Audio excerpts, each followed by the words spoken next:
go live on Facebook. I think we're live on YouTube. Do you see it? Do you see us live? I don't see us live yet. It's gonna be any second now. Hopefully. We're live on Facebook. This is the first time we're live on Facebook. Before we're live on... Oh, there we go. YouTube is coming as well. All right, great. Okay. So we're live on both Facebook and YouTube, which is great. I'm hoping that our settings are... Wait. Let us know, please, in the comment if it's buffering, so we have some feedback. Let us know if anybody is seeing this, just so that we know that the live streaming is working. Today we're going to be talking about some recent news. Actually, let me read this notes to tell people what. All right. So we're going to be talking about the latest news on religion, atheism, secularism. I have Allie here with me. Say hi, Allie. Hi. Hi. All right. So let me know if you see any comments. Please, if you guys, if you see any comments, let us know if it's buffering, if everything is working. We're constantly trying to monitor the updates, the settings, so that we are, so that we figure out how to do this in both Facebook and YouTube, so that it's not buffering live.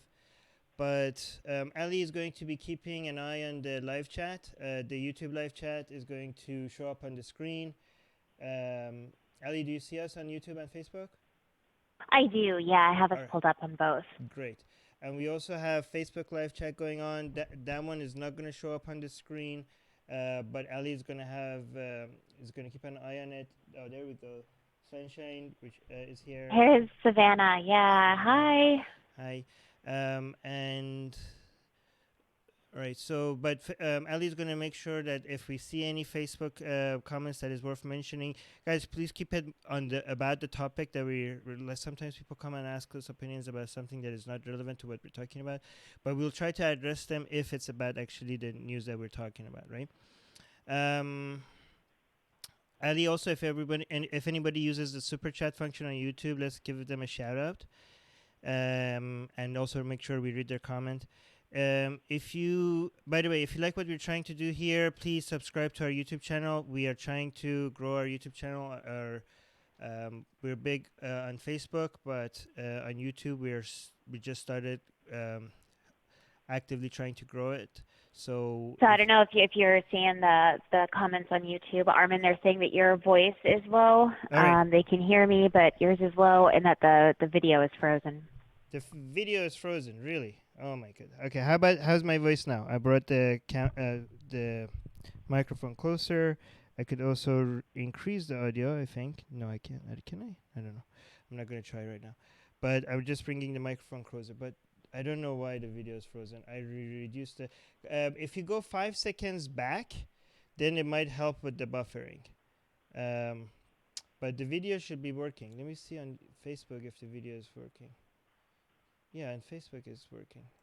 So if one thing I know that it helps, if you just go watch everything with a 5-second delay, there should be less buffering. But I don't know if that's true. Somebody told us that before. Maybe they. Anyways, let us know if that's the case. Joined,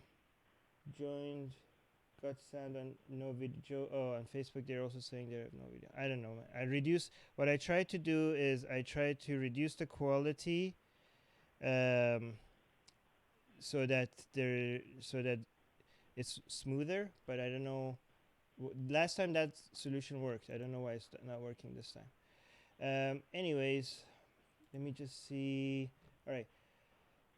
By the way, guys, this Atheist Republic News, now we have a audio version of this as a podcast as well. So if whatever podcast app you're using, if you just search for Atheist Republic, right now 2 podcasts show up. One is Atheist Republic Voicemails. The other one is Atheist Republic News, which is this one. So if you rather just watch it while you're running, while you're cleaning the house, or while you're in the gym or driving, there's a podcast version of this as well. By the way, another thing is that most of our videos gets demonetized on YouTube. So if you guys want us to keep doing what we're doing, please consider supporting us on Patreon. The link should be in the description. Anyways, let's get to the news. I'm going to look at the comments But Ellie, go ahead. Yeah, so our first up story here is a mom crashes car into a pole to prove to kids God is real. And I see that Beej is asking if the kids are okay. Yes, Beej. Thankfully, the kids are okay. What happened was this Georgia mom accelerated her car into a pole while driving with her kids. And the kids were recapping the story to the police, telling them that their mother closed her eyes and was saying, like, believe in Jesus. The kid literally is quoted saying, blah, blah, blah. And so her eyes were closed, and she just slammed on the accelerator and just let the car go.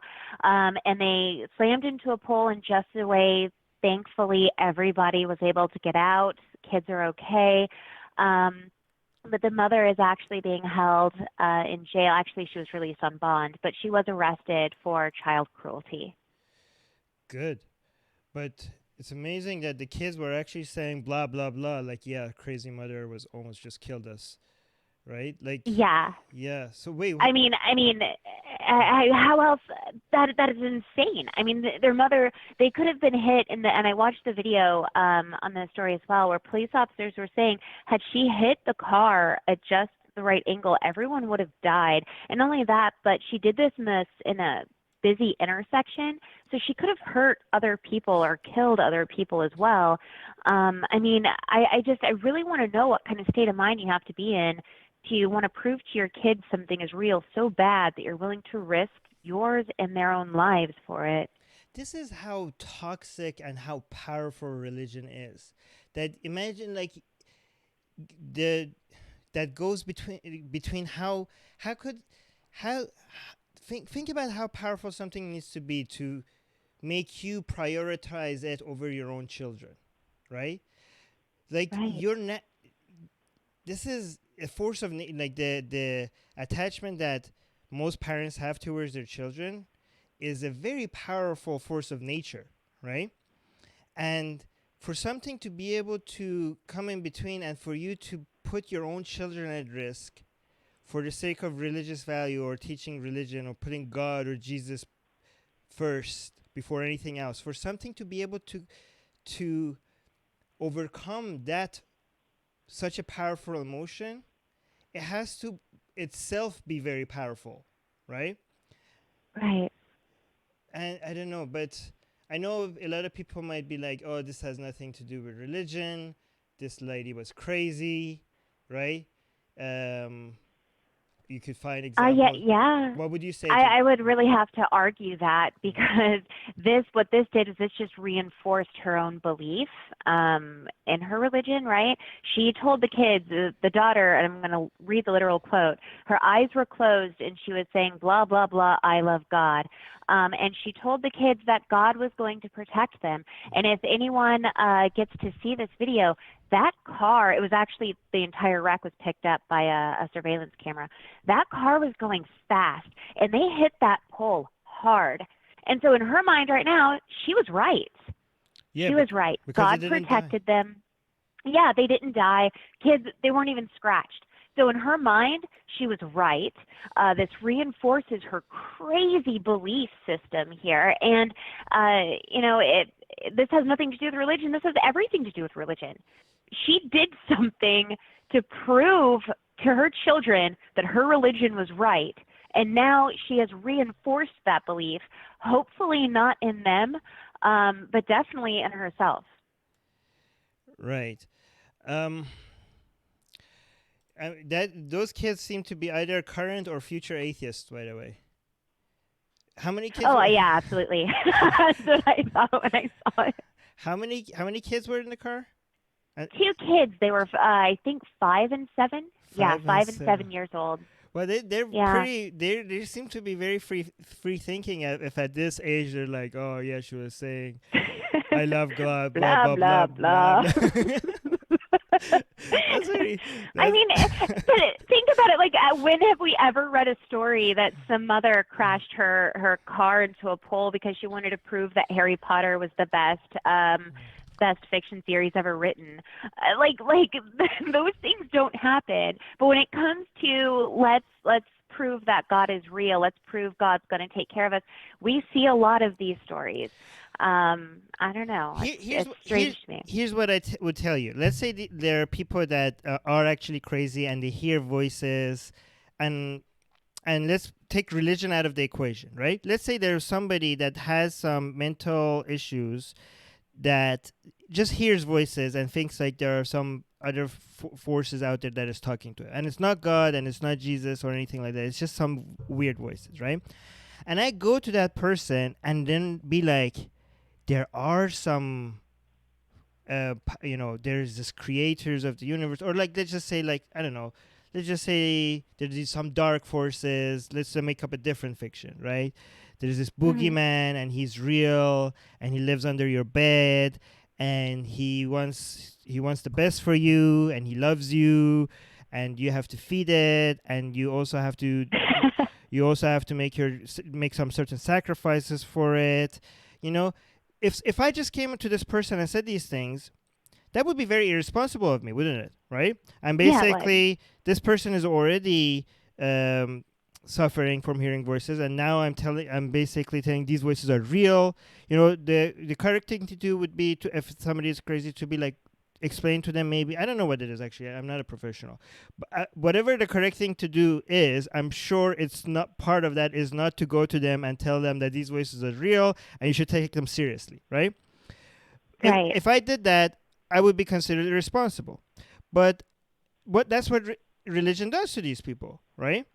So even if we give credit to mental issues for actions like this, you can't take out the role of religion in feeding this.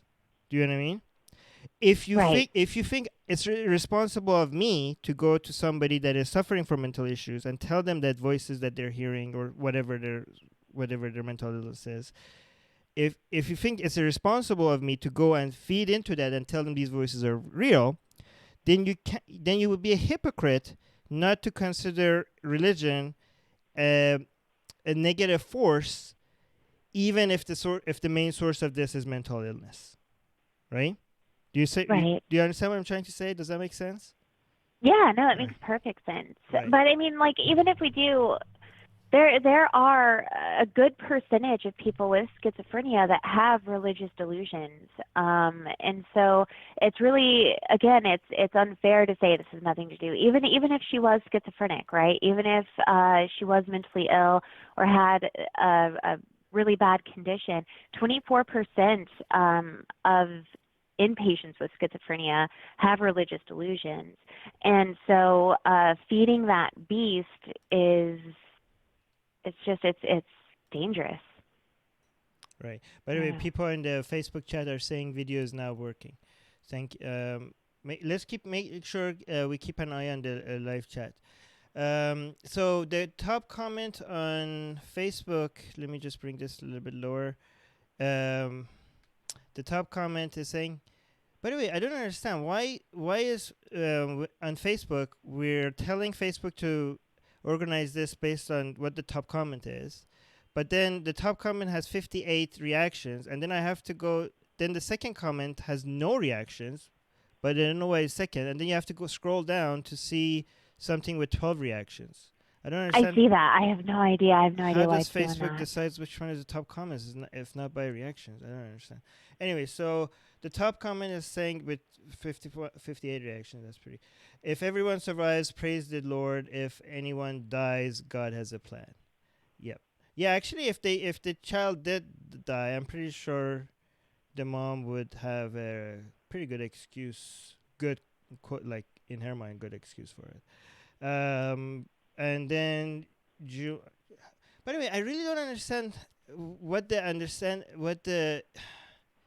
I mean, if God is supposed to protect you, wouldn't the best way to protect the children be to kill the children and take them to heaven? Right? What is that? Right. What is the point of protecting people if there's an afterlife? That's not really protection. There's nothing really that's happening to you. You're just getting an upgrade. What are you being protected from? Dying? Dying is not real if you are just going from one world to another, right? And a Christian, when you die, that's the start of your real life, Yeah. right? So Up in heaven protecting with from God, what? praising God. Protecting me from an upgrade. Thanks, Jesus. Like what the? I don't understand. Anyway, so Joanne is saying, and she basically proved Newton's law of inertia. Pity she's too stupid to let that irony sink in. I think that's funny, but that law was already proven. Jesus take the wheel. Yes. But she proved the pole was real. Yeah. But I'm happy that she was separated. I'm hoping they have some other people in their family to take care of these children. Well, they are in custody of the grandparents right now, but now that she's, well, I don't know, they're saying that she's being held on a $22,000 bond, so I guess she hasn't made bail yet. Then the kids are with their grandparents, so hopefully when she gets out, she doesn't get access to come back to, because there's another aspect to this too, which is always in the back of my mind whenever parents kill their children and blame it on religious delusions, much like Andrea Yates, right? She was a woman who, and this is a worldwide case, but she actually lived in the neighborhood right over from mine. And she drowned all of her children one by one in the bathtub. And she had been suffering with a whole bunch of religious delusions and everything else. And she didn't go to prison for it, right? Like, so it makes me wonder if maybe like this, she's just being held in psychiatric care. Okay, wait. If it makes, okay. To be fair, she didn't go to prison not because there was a religious act, but because she was nuts, right? Like it was. Right. Right. Okay. Right. So I mean, like, how many other parents are like, oh, you know, if I can just get out of this situation, I'm just going to kill my kids. I don't know. See, and that kind of makes me a little paranoid whenever I see mothers do things like this. So what if her kids had died in that? Is she going to would they try to give her the insanity plea because she lost her mind and just wanted to prove to her kids God was real? Like, what was the strategy here? How could she not have even thought what's going to happen to my children? What if I hurt my children? How could that thought not even enter her mind? I as a mother myself, I can't comprehend somebody who doesn't even think about that. Well, I mean, and like for example, I've seen videos of women, like mothers of suicide bombers, right? Sometimes they hold parties and celebrations after they get the news that their son was a martyr. And imagine this: a mother is basically shouting in the streets in joy that their son just joined Muhammad in paradise, right? That's terrible. Yeah, imagine what a big, powerful force that is for you to basically hold a celebration, a party for your son dying, right? But it's not that they don't love their son. They just truly believe that their son now is the happiest he could ever be, right? Again, this shows how powerful. So it can't. I mean, you can't blame it all on mental illness. We don't know which ones are. And a lot of people say, well, whoever believes in gods and stuff, they're mentally ill. Not necessarily. Like if you're brainwashed into believing in things, you could have been completely mentally sane, and yet through brainwashing have been convinced that these things are real. But the thing is that we're not professionals. We can't tell which one of these are either complete 100% religion, 100% mental illness, a mix of both. But what I can tell is that religion, in all cases, has a negative role, right? Whether you're completely sane and religion influence for example, that I think, I'm not sure because I'm not a professional again. In the case of those mothers that I saw, I think most of them were sane, right? But they just logically, if the premises that they accepted is true, logically they should be happy, right? And they were happy because they accepted the premises. So they weren't insane. They just accepted the premises. That was just a logical conclusion. In this case, for example, it might be a mix. In those situations, religion has a negative force, right? But even if it's a mix of religion and insanity, again, religion have a negative source. again, we're not in a position to decide how much of it is religion, how much of it is insanity. But what I think we could say is that religion, if it doesn't poison everything, it poisons most of the things it touches. Absolutely. Right. Dylan in our Facebook said she might try this again to get her point across, but bet she won't do it without seatbelts. And that's a good point. Right. And that's kind of like what you were talking about earlier, where if what is God protecting us from? What are we protecting ourselves from? If there's this awesome afterlife, why would anyone want to stay here? Well, the only reason why you might not do it is because you will go to hell for killing innocent people, right? So, Yeah. but if you're a truly loving mother, right, then you'll kill your own children before they become adult. Actually, that works for Islam. That doesn't work for Christianity. Before, I don't know. It works in some sects of Christianity, but you will kill them before they become bad people, so that you make sure that they go to heaven. But you will go to hell because you killed your children. But that's a sacrifice you would make because you truly love your children, right? Yeah. But then, so I don't know. I guess the interesting thing is that most people don't think about these things, so they won't take it to those extreme conclusions. But I don't know if some people say, well, it's a good thing most people don't think about this, because if everybody actually took the Bible verses and Quran verses seriously, then there will all be extremists. But I'm not sure about it, because if I think if most people did think about it, they wouldn't take it to their extremes. They would actually just think, okay, this is bullshit. I can't believe in this, right? Exactly. Right. So I don't think it's a good thing that most people are not taking it seriously. Okay, should we go to the next one? Yeah, let's move on to the next one. So this one was right here in my state. A Texas girl's parents drenched her in hot oil for refusing an arranged marriage. Holy fuck! Yeah, so they had this happened in Texas, but they were originally from Iran, according to another news source. And so they sold her daughter for I think like £20,000. $20,000 is what it says in this. So they arranged a marriage for her with a much older man. She said she didn't want to marry him. So for months, Armin, they like beat her, and her mother poured hot oil on her, burning her. So she went missing back in January, and she was recently just found. She had escaped to a group who had taken her in to protect her. And she told the police all about how she was getting beaten with a broomstick and abused with hot cooking oil, and I mean, just terrible. So the parents are being charged for violence against a family member, and the man who bought her may also be charged in the case, but they haven't said if he will be yet. Oh, for fuck's sakes! Yeah. These were Iranians? That's what another news source said. I don't know. This news source doesn't actually say where they're from.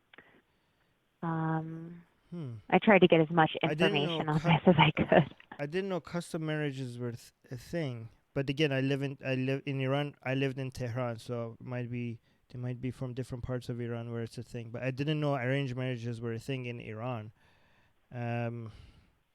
Well, they're a thing here in Texas, I'll tell you that right now. We have a lot of backwoods Christian not organizations, but like the Quiverful movement and things like that, where it is perfectly acceptable to sell your daughters to people for money. And of course it's not legal, so it doesn't get out, but they do it all the time. Well, do they call it selling? I think they have a different understanding of what's going on. Oh yeah, they have a different understanding. I'm being quite crass about it, because it is what it is. If it's effectively selling, but they basically dress it up as, oh, I don't know, we're getting married, and the groom has gift for the parents, right? Mm-hmm. Something like that. Yeah. But this is fucking insane. Well, does the article mention anything? I mean, Do you? Okay, so here's the devil's advocate. This has nothing to do with Islam. Okay, but it's still The- it's still a pretty messed up custom that is that typically follows around religious people. You know, y- like I said, even here in Texas, Christians they do it. well, so no, but okay, but my response to that would be, it okay. So here's a defense for. Here's why somebody would say it has nothing to do with Islam, and here's why somebody would say it definitely has something to do with Islam, right? So the reason why somebody might say it has nothing to do with Islam because in Islam you can't force marry somebody to another man unless they're a slave or something, right? And that's not really Right. marriage actually. That's those are just concubines. But you can't a, a Muslim woman you can't force a Muslim woman to to marry someone else, right? So given the fact, and you can't harm somebody like this in Islam, especially if they're Muslim, right? So they Right. say hurting her was not Islamic, forcing her to marry another man was also not Islamic, right? And when somebody might have a response to that was like, would be the fact that in Islam women are represented as second class and the fact that they are devalued and the fact that they're seen as inferior, right, gives people the sense of ownership, because the way they are talked about in the Quran and the Hadith, just constantly mentioning that and reminding them, and both men and women, that women are in an inferior position and are supposed to take um, orders from men, right? So Right. constantly being reminded of that gives Muslim has created a culture where women are seen as this is what you're supposed to do what you're told, right? So again, a lot of Muslims will say, well, that's bullshit because let me just turn this off. Sorry. That's okay. Um, yeah, so that's the two different opposing views, right? So if imagine if I say yes, women have imagine if I say women have rights, I create a cult that say you have rights, you have less rights than men, you have half the rights of men, you have half the but you still have rights and you still can be forced marriage, you still have your own um, you still have you s- you have rights to property, you have rights to inheritance. It's half of men, but still you have rights. But if I constantly tell you that, for example, in the Quran it says that you're allowed to beat your wife, women are supposed to be obedient to their husband, right? This is Right. but in this case it's not their people say, well, in this case it's not mentioning their husband, it's about their parents. That is true, but again, constantly reminding women that they're second class does create could be responsible for a culture where they're expected to do as they're told, right? So Yeah. and other people will say, well, this is culture, this has nothing to do with religion. I would But the fact that you see this, I mean, co- even in countries where Muslims and Christians and other religions are living side by side in the same place, which is supposed to have the same culture, you see these mostly in among Muslims, right? To Right. deny that this has nothing to do with Islam is you have to. That's a very extraordinary claim, right? You have to really prove that. It's okay to be skeptical about it, but it seems I mean, everywhere you look, it does seem that it's more likely for these things to happen in Islamic communities and in religious communities, right? So you do see these in Hindu families, in very Christian families, but again, more likely with Islam than anywhere else, right? I don't know. Let's actually see some comments. Actually, and see if people agree with me on this or not, right? This is so, and look at the live chat as well. See if you see anything. So the Yeah, first, I'm looking at. But can I ask you a question really yeah, quick before we move on to that? Because I think this is still on the same topic. yeah, What would have happened to this girl had she not escaped was they would have ended up killing her. I mean, you can't submit someone to that much abuse, getting hot oil poured on you and no medical treatment for it, getting beaten with broomsticks. Eventually, either she was going to marry the man or she was probably going to die from the abuse, right? And that leads me to honor killings, because honor killings also are not Islamic, right? But they tend to be really popular in Islamic countries. right. So Um, yeah, yeah. yeah, Again, so yeah. Go on. Sorry. yeah, I just wanted to hear what you had to say about that, Yeah. So if that's along the same line. see, these are two separate questions. Does Islam condone something, and does Islam influence something? Right. So a lot of times, this is the back and forth that goes between people that are Muslim and people that are attacking Islam. Right. People say Islam is responsible for this, and then Muslims say, well, we have no teaching that condones this. Right. Right. And then the people that are criticizing Islam, they say, well, no, you do, because it's happening mostly with Muslims, right? But in some cases, when you go actually look at the teachings, in some cases, the horrific acts that are happening is condoned by Islam. You could actually find the hadith or find the Quranic verse that actually tells you to do that. In some cases, you can't find them, and it actually tells you the exact opposite, right? But Right. in those cases, even though Islam is not actually directly teaching you to do something like that, it is still responsible for creating an environment where it is somewhat responsible for the actions that are being taken, right? For example, honor killing, correct me if I'm wrong, anybody, but there is nothing I've seen in Islam that condones honor killing. But given the amount of stigma Islam has created for somebody that is unpure, for somebody that has been touched or before marriage, right?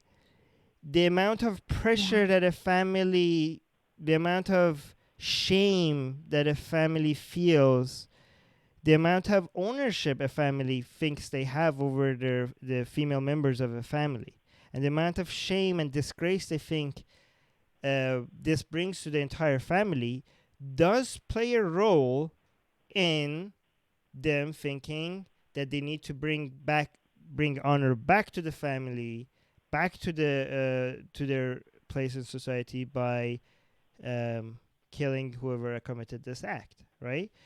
It's a Right. sacrifice you take, even if you might go to jail for it, for the sake of the rest of the family, right? But Yeah. if you think I'm wrong about this, by the way, please let me know. I'm really interested. I'm happy to be corrected on this. All right. What do you think? Yeah. I just hearing these stories, and I think somebody brought up in our comments asking where the left is now. Yeah, where is the left now? Legitimate abuse of a woman being sold as an object. Where are the marches? This stuff is actively happening, like all over the place. I mean, it's right here in Texas, and it's not even, to me, just limited to one religion. Like I said, Christians around here, homeschooling Christians whose children don't really get out into society, they do actually practice selling their children for money and marriage. So it's just when it comes to the beating to this degree, it really scares me, because we hear of a lot worse. We hear of things like bleach being poured down women's mouths, or something like that, to get them to comply and just say, okay, I'll do this thing you want me to do. And it scares me at the amount of pain and anguish a lot of young women have to go through. And because they live in other parts in the world we don't typically hear about it. I'm just so happy that this girl, and by the way, they had 5 kids altogether, and they're all being taken over by CPS, and they're being taken care of. But to hear a story like this actually have somewhat of a happy ending. This girl ended up alive, and to me, because of all the other stories I've been exposed to, for me this seems like almost a miracle. You know what I mean? Like it's rare, I think, that she got out of it, and Right.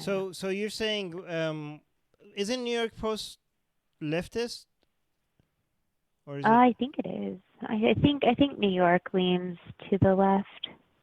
No, but so people are saying, well, you guys are saying, where's the, like, a lot of people, oh, where's mainstream media talking about this? But this was posted on mainstream media.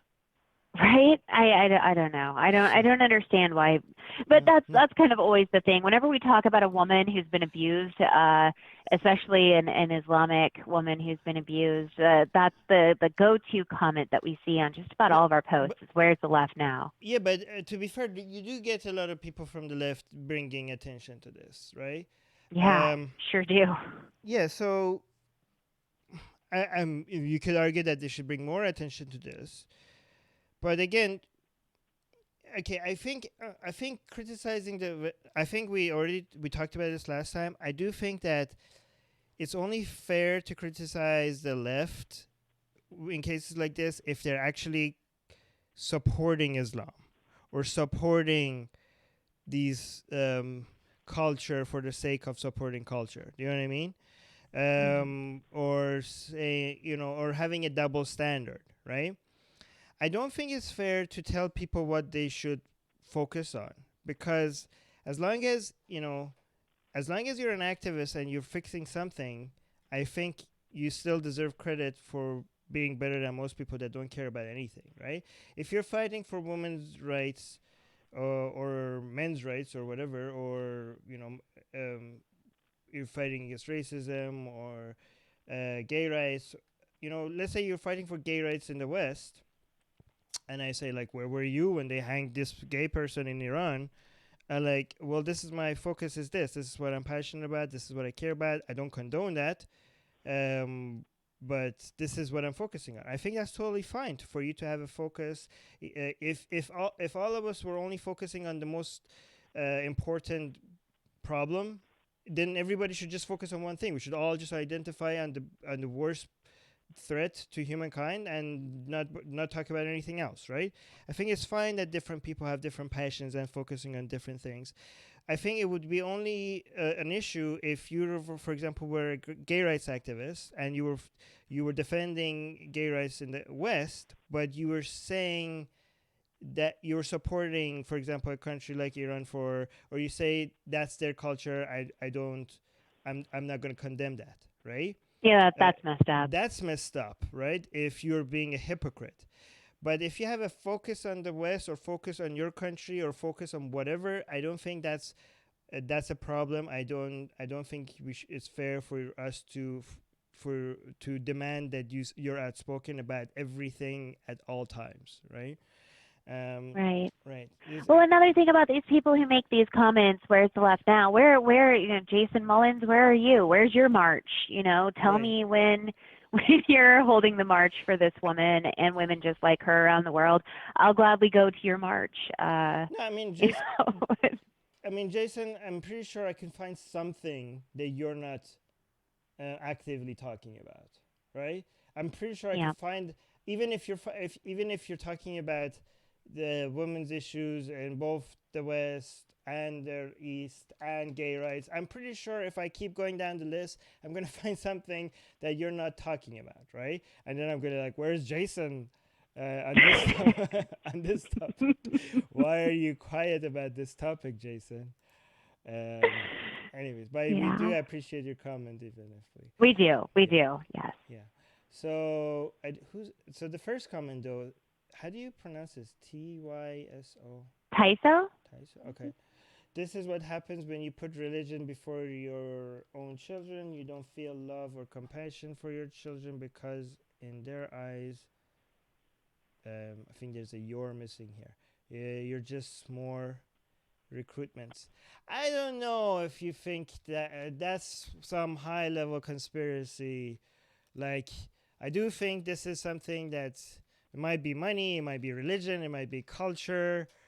Um, I think this whole, I don't think their parents were thinking that you're a recruit. I don't know. I think a lot of people don't understand how memes work, right?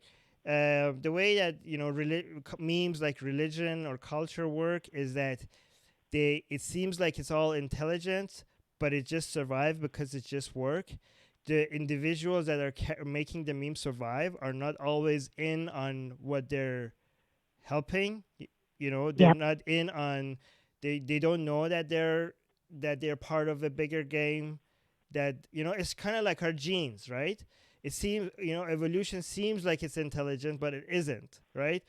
It seems like our genes are very smart and they're making us hungry so that they get energy so they could pass on to the next generation, but they're not intelligent, right? Genes are not even conscious, Right. right? So they're not in on the game. So just because it seems intelligent, it's not. Like, and just like genes, us individuals might be helping this meme that is culture or that is religion, and and giving up a lot of our own individual happiness for its sake, without actually knowing that that's what we're doing. So I don't think, I think this is, I don't think that's true, but I might be wrong.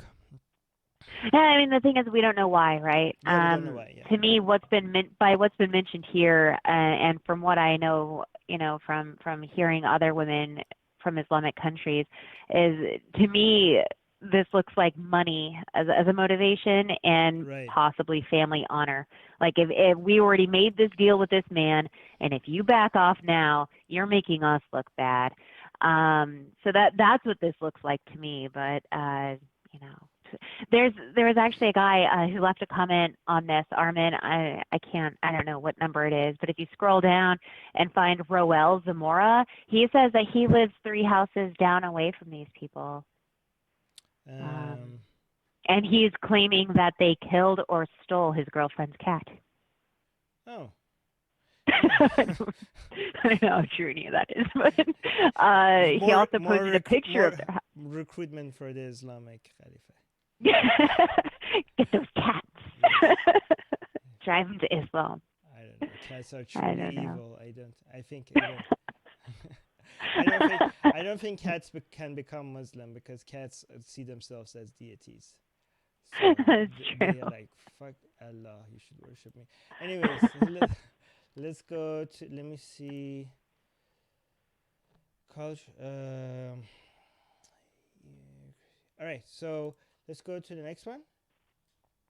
So the next one, this is based in France, and the police killed a man who had held hostages at a supermarket. It looks like he had actually done a few attacks that day. One, he hijacked a car and he killed the passenger. His body was later found hidden in a bush. And he also injured the driver. And then he went and he shot and wounded a policeman who was jogging with colleagues. And then he drove just a few more kilometers to a small town where he went up to a Super U supermarket shouting, "I am a soldier of Daesh." Did I pronounce that wrong? Probably. Daesh, yeah. Thank you. which is ISIS. Yes, and he took hostages. Which is basically the same abbreviation. So ISIS is Islamic State of Iraq and Syria, which should be actually ISIL, because it should be Levant, not Syria. So Daesh, I think, is more accurate. Daesh is the Dawlat-e Islamiyya Iraq and Shams. Oh, wow. Yeah, so okay. basically it's an abbreviation for the for that is abbreviation for I did not know that. It's abbreviation for ISIL, not ISIS. But go on. Armin, they're saying that your voice is low again. Oh. So there we go. Yeah. That's better. Okay. So this guy has a Moroccan background, and he was already known to the French intelligence services for petty crimes like drug dealing. So they were monitoring him, and he just went on this attacking, killing spree. But so what he did was he ended up holding up hostages in like the cooler room, and the hostages said they were in there for an hour. They heard gunshots going back and forth, and the police got him. Right. Okay. And did Why though? I Um, don't get it. Well, what is there to get? I mean, it's pretty straightforward, isn't it? I mean, again, if people want to be... See, here's the thing. A lot of people are like, oh, now this has nothing to do with religion. What does this guy have to do for it to be about religion? He went there and is yelling and be like, hey, I'm part of Daesh. I'm doing this because I'm part of ISIS. Like, no, he's just crazy. Everybody is just No, but crazy. I mean, like, okay, so seriously, the only reason why they do this stuff is just to get to instill terror in people about ISIS, or like what was his goal in killing all those people that day? Well, it could be that he thinks that he's gonna go to heaven. Maybe he was hoping that he gets shot during the process, so he would be a martyr, right? Okay, yeah, and he was, right? So Wait, was he killed? Yep. Oh, okay. So I mean, maybe mission accomplished for him, I guess. I think that could definitely be his goal, right? I mean, being a martyr is the top thing you could be, right? According to Islam, the number one, in the way we were told in school is that, heaven has so many different parts, right? I mean, I don't know so many actually. I think it was only 7. I'm not sure how many parts, but the lowest, the part, and then the best part, which Muhammad is, right? The top, VIP section of heaven, which is for martyrs, right? And when you die, everybody has to wait for Judgment Day. Like nobody, when you die, you actually don't go to heaven or hell. There's this waiting area where you just like have to limbo. Yes, kind of like limbo. Yeah. But there's a heaven limbo and a hell limbo, right? Because you might actually go to hell limbo, and actually by Judgment Day, you might have already paid for all of your sins. So you might go to hell limbo and then graduate to heaven, real heaven. Oh wow. Yeah. So it's interesting. Or you might actually have so very little sins that you go to hell limbo and then go to heaven limbo and then go to heaven. Right? Wow. Right. Right? But if you are a martyr, nothing else matters. You go, unlike everybody else, you actually go directly to heaven. You don't even wait for Judgment Day. Right?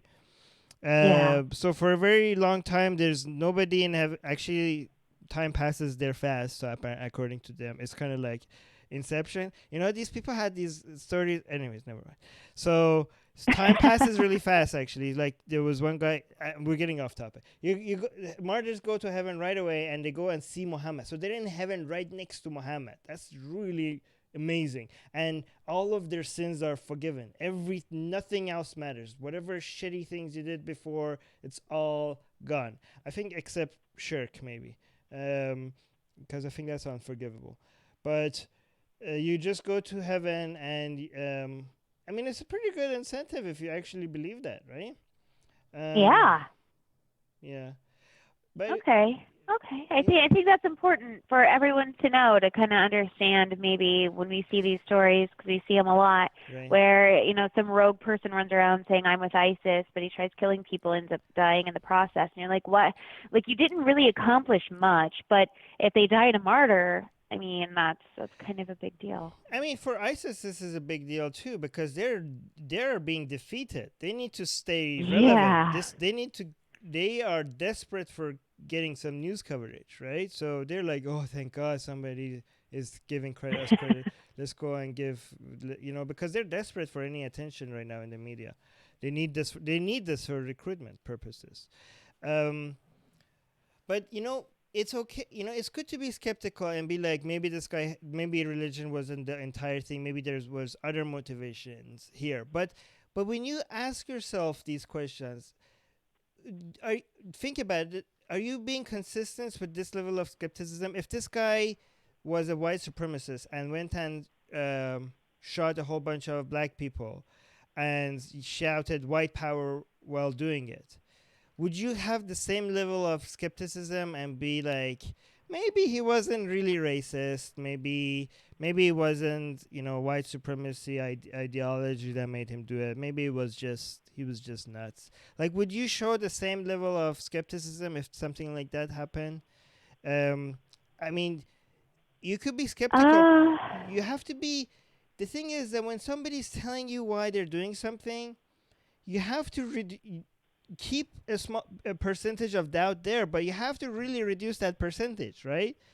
There's it's one thing to say I'm scared. I'm gonna always leave some room for doubt before believing in something. It's another thing for you to always be 50-50 on everything. Oh, I don't know. I don't know. Skepticism doesn't mean you have to be 50-50 on everything. You just No, and you're right. It's just this guy, he didn't really do. I mean, don't get me wrong. People died, and that is horrible, and that's tragic. But it's just, in my opinion, he went running in. I am a soldier. I work for ISIS. I'm going to kill you all. But then he didn't, right? He didn't even get to kill the people in the supermarket because he got killed first. To me, it just didn't seem like he did a lot. So it'd be the same if, like, a white supremacist ran into a black power rally and was like, white power, I'm going to kill you all, but he kills like 2 people and then he ends up dying himself. And then I'd be like, what was he hoping to gain out of that? That was more of my question is, I guess he brought a little bit of attention to ISIS, but was that really worth his life? And then that would be the same question I'd have for the white supremacists. I guess, he brought a little bit of attention to white power, but was that really worth his life? What other motivation could there have been? Because I personally could not ever see myself taking the only life that I know I'll ever get to live and dying for something I believe in. You know what I mean? And unless I'm dying for my kids, that's one thing. But I guess back to my Harry Potter example from our first news article, I could never go fighting over that, knowing that I could lose my life for it. I just couldn't do it. Well, the key thing is what you just said. You think this is the only life, right? I mean, that's what they. And they don't. They don't. That's bingo. Crazy. Somebody made this. The top comment is somebody that made this about gun issues. They're saying maybe France should tighten up its gun laws. And he said, "Oh wait, it did." Basically, he's saying I think the suggestion is, see, gun laws don't work because this is happening in France. But then Roger responded to his or her comment, saying, since France. You can't just go by anecdotal examples, right? Because since France's gun reform 12 years ago in 2006, a total of 154 people have been killed in 5 mass shootings. In the U.S., 1,875 people have died in 1,624 mass shootings. Okay, no, Roger has a good point, but he's not making it well. So you can't compare France with U.S. after the gun reforms. What you have to compare is France before the gun reforms and after gun reforms. That's what you should, and you should try to control for you should try to control for many other things as well. But it's a good point to the first top comment that you can't just look at this story and say that gun laws don't work. But that's not you can't use this story to come up with that conclusion. But at the same time, the example that Roger is giving is not a good example because it's comparing France's gun death after its reform with U.S.'s deaths from gunshots from mass shootings after France's gun reform. You're comparing apples with oranges. You have to compare France with before and after, and try to control for other effects as well. I'm not saying it's true or not. I'm just saying this comparison doesn't work. Anything in the live chat that we need to bring up? No, not seeing. right, let's go to the next one. Yeah, next one. This one's kind of a crazy one. Have you heard of Essie Cupp? She's like a political commentator who's also an atheist. She wrote a opinion piece saying basically Melania Trump should do what Hillary didn't do and leave her jerk of a husband. So it came out. What was it? Was it this week that Stormy Daniels, or maybe it was last week? Who is this person? Essie Cupp. She's an atheist, and I think she was like the first atheist like news commentator. I know that at least she was beloved by Fox News for a while, right? She's very conservative. She's a Republican. She's a Republican atheist. And someone please correct me in the chat if you know more about her and if I'm wrong. But no, she is an atheist, but she says that she lives by Judeo-Christian values. Oh my God, those kind of atheists. Jesus. Yeah, she's one of those. I don't believe in God, but I think Christianity has brought a lot of good. Oh my God. Basically, Yeah, I'm smart it's enough sick. to figure this out, but people are too dumb. They need to. I don't know. I might be misrepresenting what she believes in. But there are so many atheists these days that I keep saying that think that there's some value in Christianity, even if God is not real. And they're like, oh, the West was founded based on Christian values. I'm like, can you show me where in the Bible you're actually getting this from? Because I really... anyways, that's a different topic. Well, it is funny. It's funny because here she is talking about her Judeo-Christian values, right? And that is why Melania needs to leave her jerk of a cheating husband, Trump, because of her Christian values.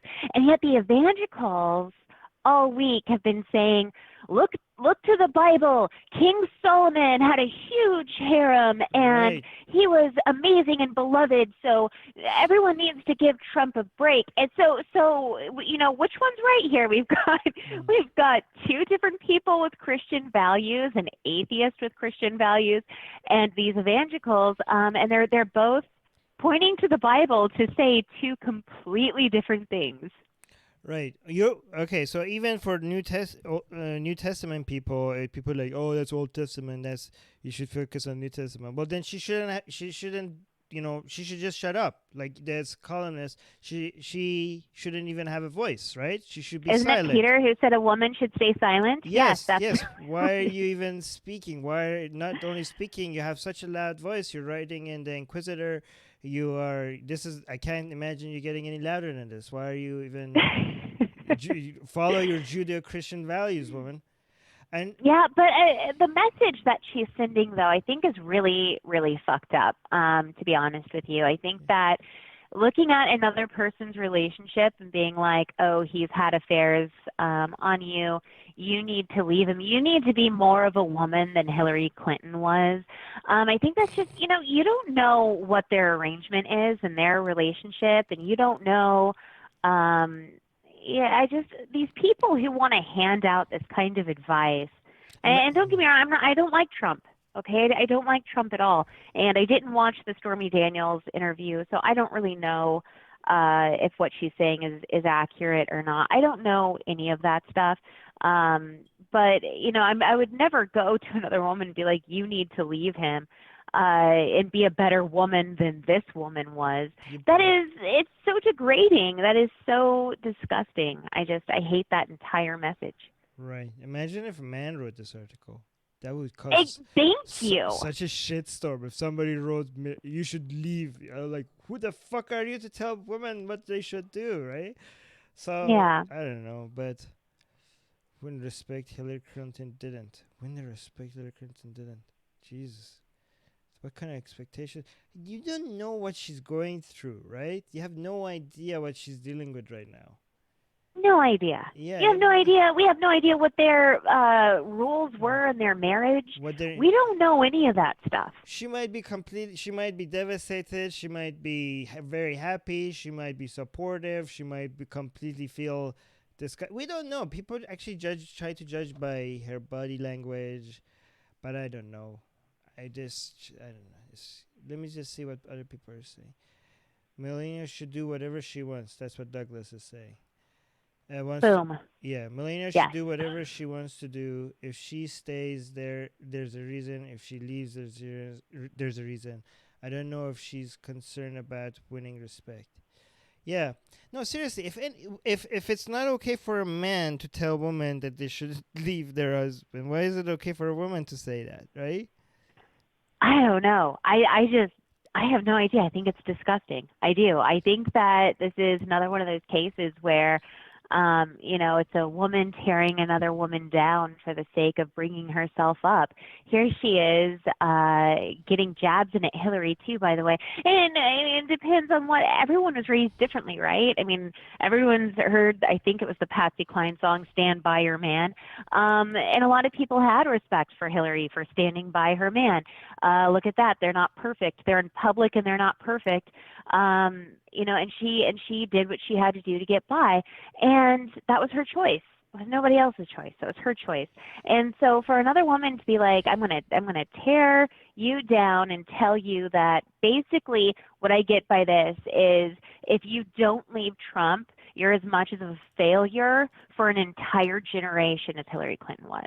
And that's it's totally manipulative. It's gross. It's just I don't understand why anyone would think this is an okay message to send somebody else publicly. Why would you care about the respect that you get from other people more than the priorities when it comes to your own family? Right? I have no idea. So for example, let's say my wife cheats on me and I decide to forgive her, right? For example, and I want to stay with her. I love her so much and want to stay with her. And people are Uh-huh. like, that's such a shitty thing to do. And I decide I do want to stay with my wife, but I should gain people's respect because they think I should leave her. So I'm going to leave my wife to gain other people's respect, even though I want to stay with her. Yeah, let's see how What? much other people's respect keeps you warm at night. Yeah. It's not going to bring you a lot of joy, I I'm not saying promise. you should stay or you should leave. It really depends on the individual, right? It Sure. really depends on the individual, but for those decisions you make should be based on what you want and what you care about and what your scenario is. Rather, I really don't think that telling people that you should focus on. I mean, even maybe you care about respect more than you care about your wife, so maybe you should leave, right? But it again comes down to the individual. I don't know. Yeah. I mean, this could have been completely different if just right. I I suggest, right, just word it differently. Actually, did you go into the article because you don't? A lot of the time, the writers don't pick the title. Actually, they never do they? So did the article itself was as forceful as the title because the main problem with this title is the word should in it, right? You could Right. you could tell people like, hey, have you considered this, right? And if somebody comes back and you shouldn't tell me what to do, and you could be like, I wasn't telling you what you should do, I was just suggesting something, feel free to ignore it, right? So that's, I think, is totally okay. But um Well, I mean, what she said in her own article, she called it humiliating that the president is in litigation with a adult film star, and she just tears everything. It's particularly humiliating for Melania Trump. I mean, she just goes on putting her own ideas and her own feelings, and she just slaps that sticker on Melania like this has to be for you. And then to directly quote her, she said, but for a generation of young girls, Melania's next move could be formative. Stand by your man image that Hillary became in Cupp's mind over the years. No. But the first thing that I said about how her next move could become formative for the generation of young girls next. Like, why should, it's not Melania's job to bring change or be some sort of role model for the next generation. It's not, I mean, when it comes to her own marriage, of course, when it comes to being the first lady, it's one thing. But I just, yeah, in her article, she says a lot of weird things. And in her tweet, she says Melania should do for this generation of girls Melania should do for this generation of girls what Hillary did not do for mine. Leave her jerk of a husband. That was her tweet. Yeah. Anyways. Okay, let's go to the next one. Yeah, next one is pretty awesome, I think. An ice cream brand named Sweet Jesus won't change its name and back down to the bullies on the internet. And so people are demanding, they've signed like a 9,000 signature petition demanding Sweet Jesus change their name, that they've attacked God, and the company is like, no, we're not changing our name. So this has been a pretty interesting story, I think. Well, that's fantastic. Isn't the petition is bringing so much free marketing? Right?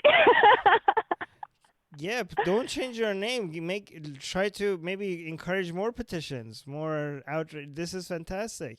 So basically, and they're a Toronto-based ice cream really? company. Wait, Yeah. I think I've been here. Yeah, I've been here. I have pictures of either this or another religious based. No, I've been here. I think I'm not sure actually. I have to look at picture because I remember eating with this upside down cross logo on it. Yeah. I think I've been here. But it's great. So you're getting people to promote your brand. I'm pretty sure if you haven't heard of his, now if you're in Toronto, make sure you go check them out so that they benefit. Please do. Yeah. Send us pictures. If anyone goes there, if anyone's in Toronto, send us pictures of you eating your Sweet Jesus ice cream. And I mean, the reason why they say that they chose that name, and I think it's pretty cool, especially down here in the South, we say Sweet Jesus to everything, even myself as an atheist. If something is good, you say, oh, sweet Jesus, So the expression makes plenty of sense, but I think what bugs people is that upside down cross. Yes, the upside down cross. And I'm so happy that people are not giving any, giving in to any of these offense police people, right? I think we need to go even, we need to try to make sure that we show people that if you're offended and you want to try to force people to act differently, it's going to backfire, right? So that it doesn't, so people don't use it as a tactic. We need to do more of this. We need to have start, restaurants and brands and everything with more offensive language. So more to desensitize people, right? Desensitize people as much as possible. Yeah, Jack Wong in our YouTube chat says, "Look at that S. Should we read something into that?" Yeah. Oh yeah, what is Let's do that. Let's get offended over some of their S's. I don't know. No, but why is They're too round and soft. Sorry. Why is the S in Jesus like that? Is that something? I don't know. It looks like a thunder. Yeah. Yeah. I don't know what it is. So Mike in the Facebook chat is saying, I heard it's to die for. Theist topics. Charlie in the Facebook chat is saying, Theist logic says Jesus' body is made out of bread, blood of wine, but gets offended at ice cream named Sweet Jesus. Yeah, I guess this is I think if Jesus was died much later, he would have chosen ice cream over bread for his body. That would be... Yeah, right? Yeah. Or cake or something like that. That would keep the kids coming back every Sunday. But then we could say Christianity is responsible for diabetes and obesity because more and more kids... Let me see. Yeah, actually, if you're being offended, one thing I find you should be offended about is people just eating your God everywhere, right? Especially if you think other people are not really Christian, but they act like they're Christian, you should be like, I'm offended they're eating my God. How have we not heard complaints like that yet? We should maybe stop eating our God. All right. Or we could. I wonder. You know what? What I want to see soon. Somebody, if you think this work, if once you see that this works, and then people get desensitive over this, make a Islamic theme brand. That should get so much coverage. Oh my gosh! Yes. What would get a good? What's a good brand name for an Islamic theme shop or ice cream or whatever? I don't know. Let's think of something. Comment Harem with Pops. I don't know. no, something with Muhammad in it. It has to be. It has to like piss people off so that they go write petitions and advertise your brand for free. Probably, probably something with either Kaaba or Muhammad in it. I don't know, but let's think about that one later because I might do this. All right. I think you have an idea. You just don't want to give it away now. You fake. It's my business plan now. All right. It has to be. By the way, if somebody's coming up with something Islamic, it has to be something that is not gross, right? Like, don't use. It has to be something that is offensive only to people that are overly sensitive, right? Something that seems harmless.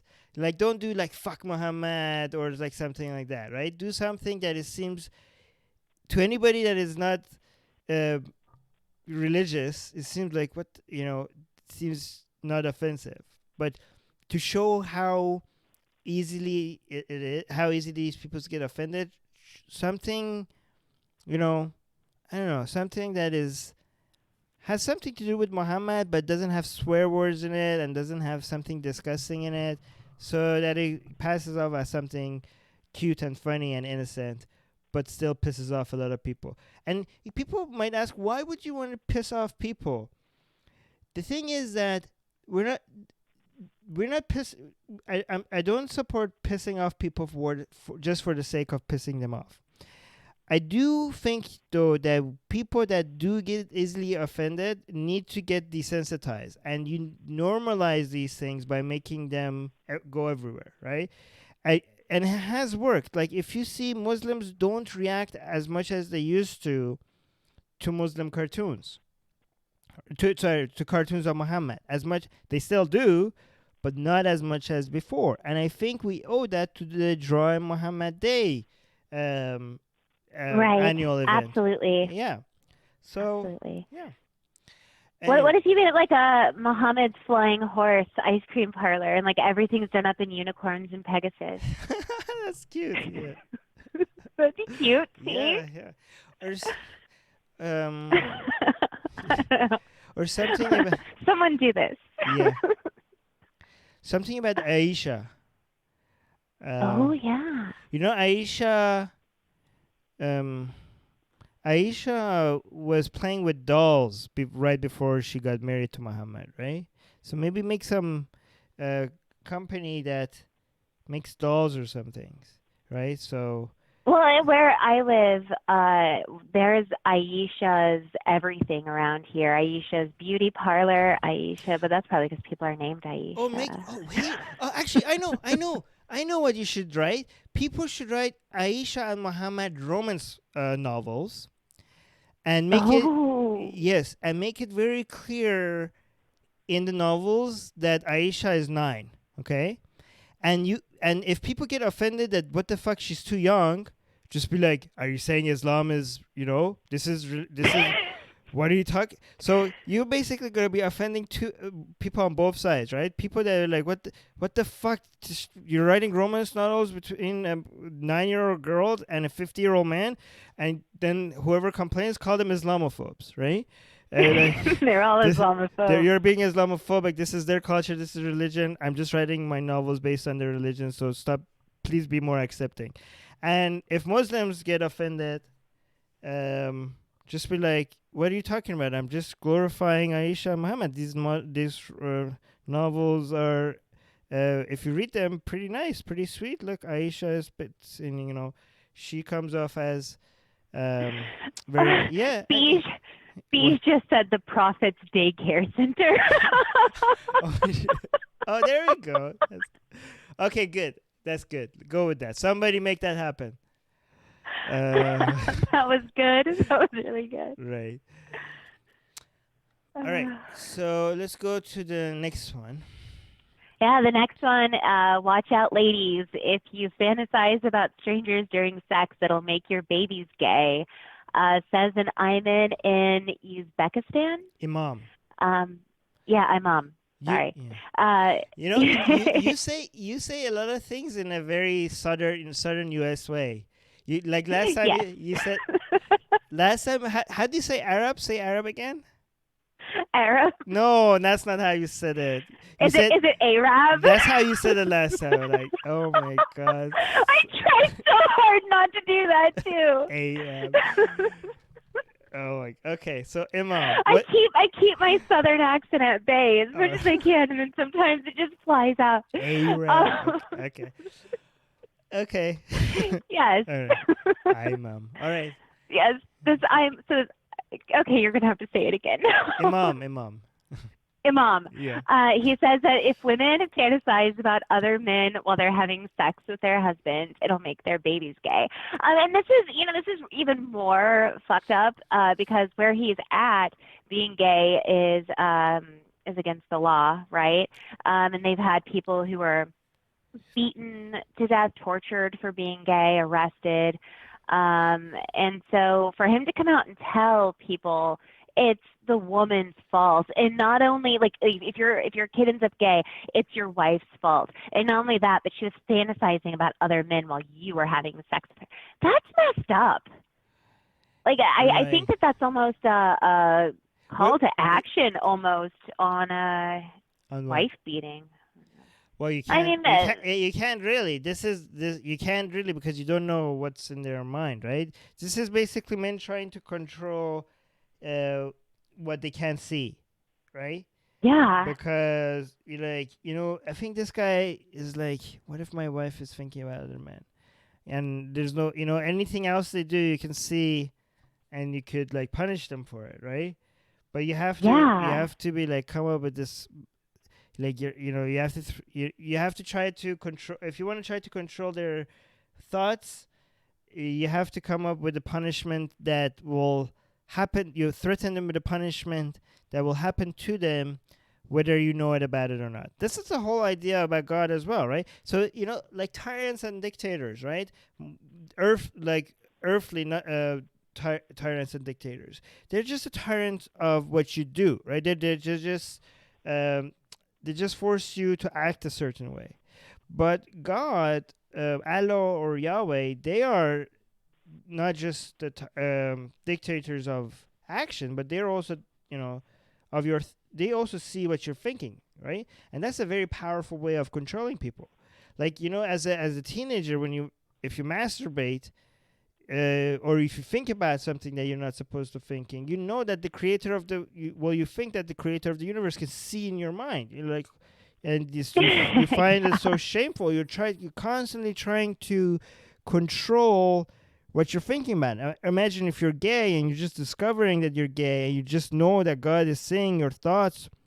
How difficult that is for you to constantly try to not think about things that you're naturally made to think about. But apparently hell is not a lot of people have become desensitized to the threats of hell because of constant mentioning of it.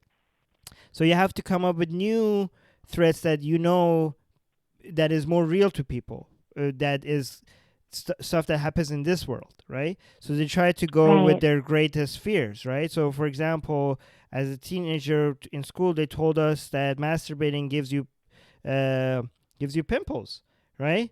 And as teenagers, when you feel like that's when you actually do get pimples, right?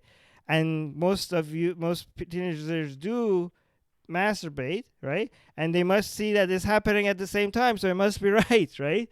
So and you really, a lot of teenagers, that's the age that because you want to attract the opposite sex, that's where you also care about your looks a lot. So you constantly have to not follow your urges because you also want to make sure that you don't look ugly, right? But I think this guy is doing the same thing. It's like, what are women these days in where is this guy from? Is he in Iran or in Iraq? He is in Uzbekistan. Oh, okay. So I guess a lot of women there are terrified about having gay children. Well, he says women are fantasizing about handsome Turkish soap opera actors. Right. I think he's just jealous. I think so too. I like my wife is not satisfied with me. I have to come up with. I am. Yeah, you probably seen these TV shows, and he's seen these handsome men on TV, and he looks in the mirror like, how the fuck am I gonna compete with that? Right. Right. Well, the end of this article ties actually into our next article. Wait, but they before said we go that. there, are we going to the next one in Kenya? No, No. not yet. Okay. I'm just saying it ties into it. Right. So they had arrested 2 men and tortured them for having gay sex, but they performed, I guess, a test on them to see if they were gay, where they call it anal probe torture. So they basically were looking for traces of sperm in both of their anuses. They take pictures and study the shape of their hole to see if it's wide, and if it is, then the person's most likely has engaged in gay sex. What? And it's such a torturous thing, right, to do that to somebody.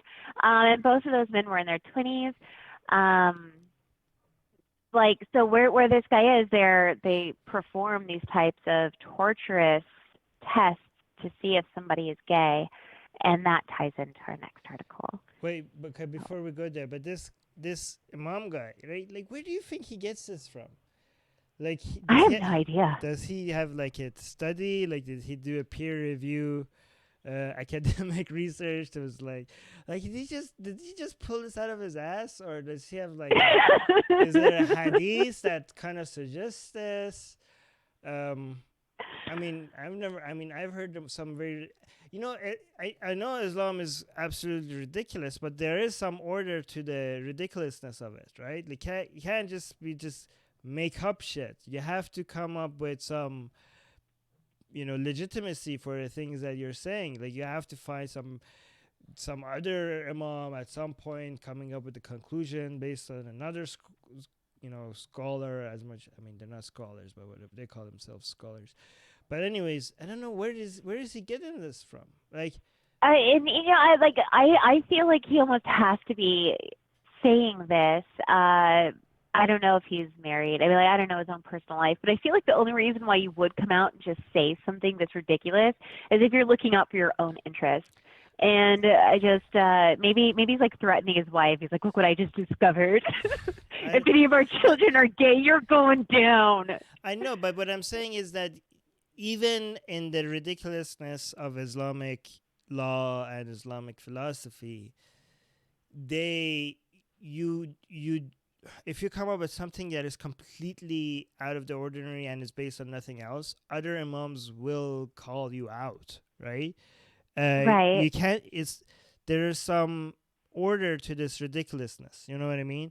Like, it's not. The example I usually give is like, Harry Potter is not real, and if somebody kind of suggests that it's real, they're idiots, right?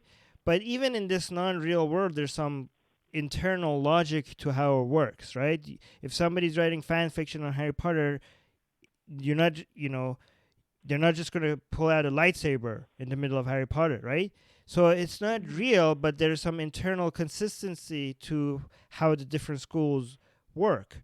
So I'm just wondering, is this guy one of those odd situations? Is he going to get a reaction from other imams telling him that, what the fuck are you talking about? There's no, there's nothing behind what you're saying, or is he actually getting this from something? Because I'm pretty sure that is a very good question. Yeah, I don't know. Let's see what some of the comments are. So Andrea is saying, says the guy with the table lamp on his head. Good.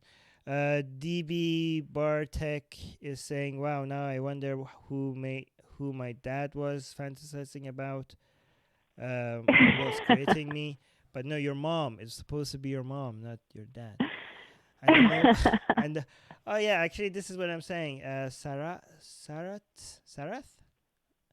I don't know how to Yeah, pronounce it. Sarath. Sarath. I'd say Sarath. He or she is saying, and the Nobel Prize for Medicine goes to. Yeah, exactly. If this imam should just quit his imam job, if he thinks he has a point, he should just go and publish his report and go collect his Nobel Prize, because this is going to be a revolutionary discovery if he's right, right? If fantasizing about men makes your son gay, make your babies or lesbian, or make your children gay, then this is a huge discovery. Go publish. Go get your Nobel Peace go, Prize. Not Peace Prize. I think it's is the one for. There's one for medicine, right? Is there? Yeah. I think so. Yeah. There's chemistry, there's economics, there's peace. I don't know. Go collect something. I'm pretty sure there is a prize somewhere for this. All right.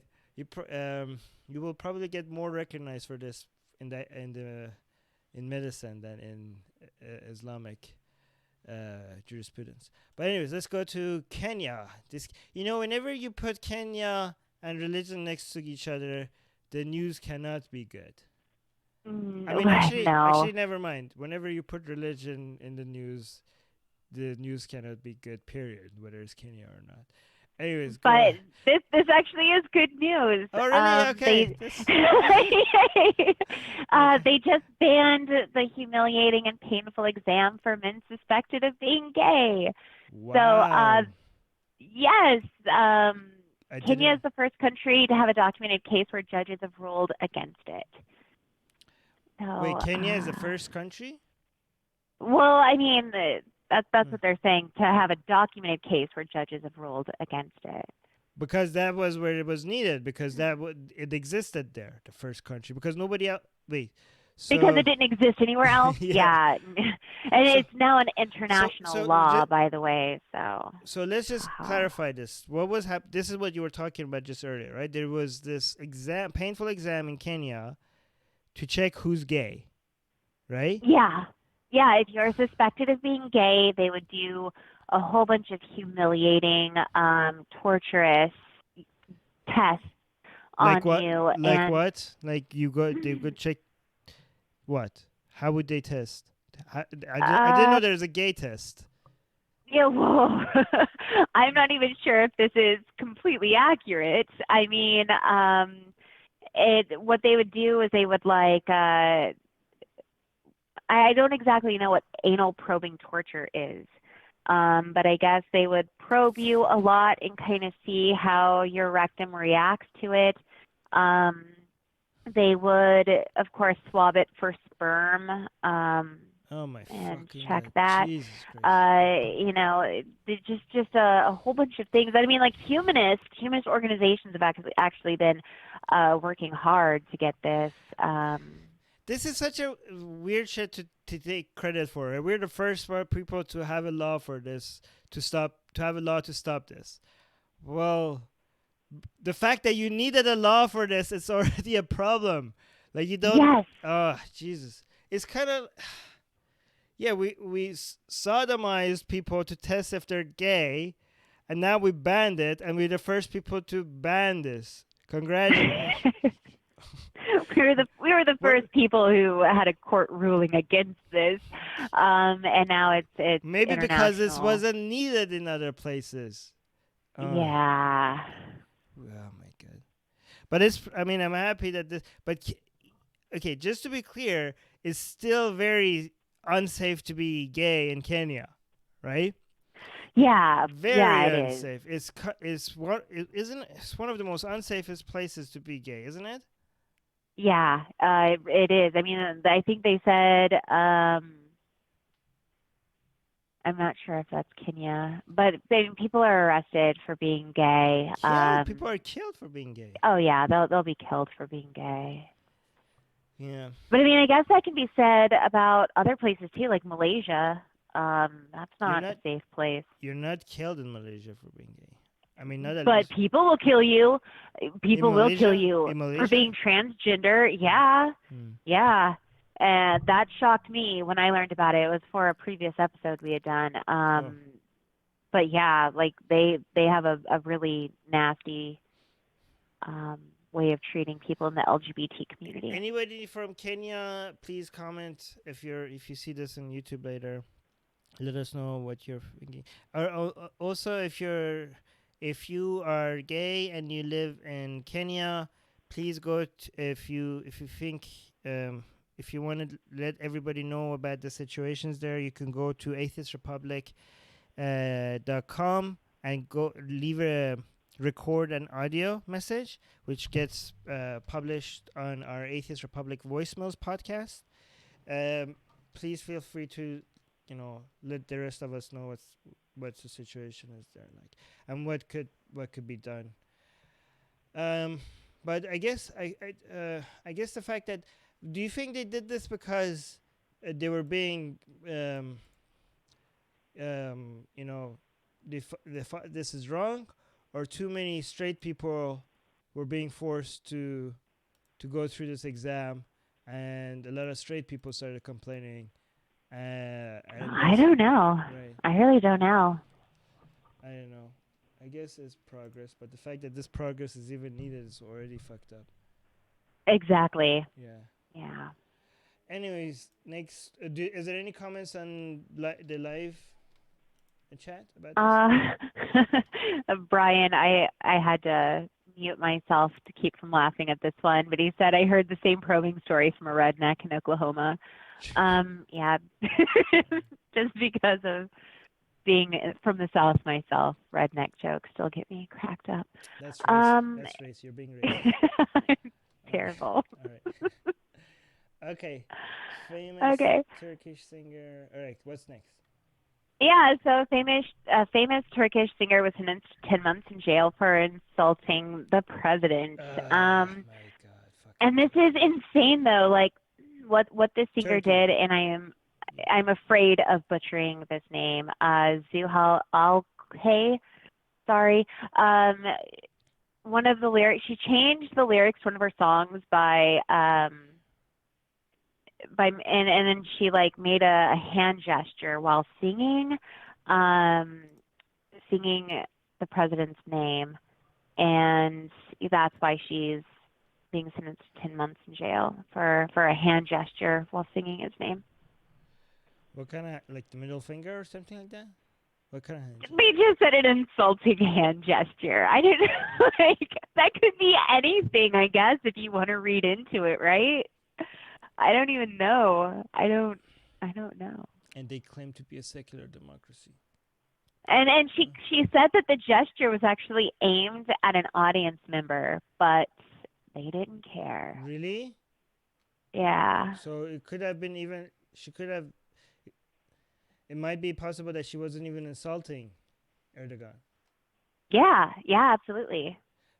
What the fuck is happening to Turkey? People, we're losing Turkey to Islam fundamentalism. We're losing it to Islam, period. We're losing Malaysia. We're losing Indonesia. Fuck.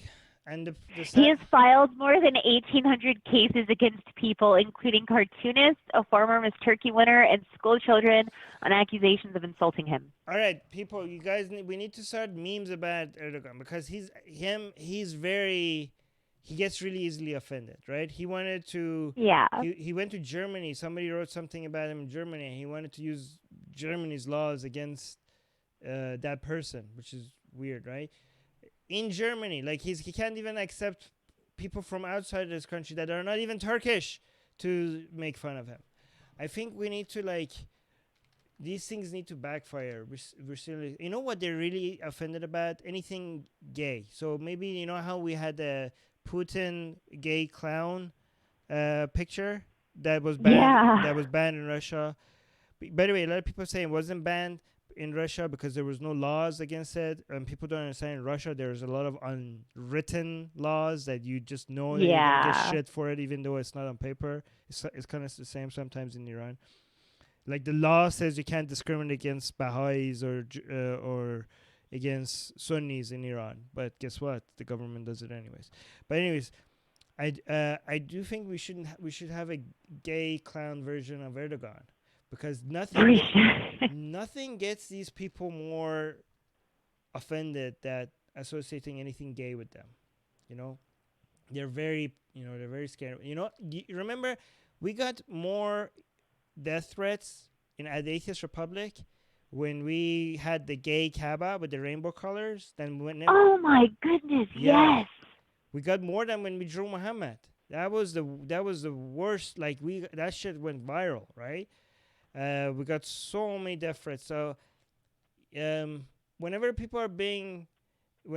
conservative people are trying to punish somebody for being offensive, or just take that whoever is doing this and make a gay clown version of them, or do something that has don't do it like it's something very sexy or something very like, don't try to like show them getting. Don't make them too sexy.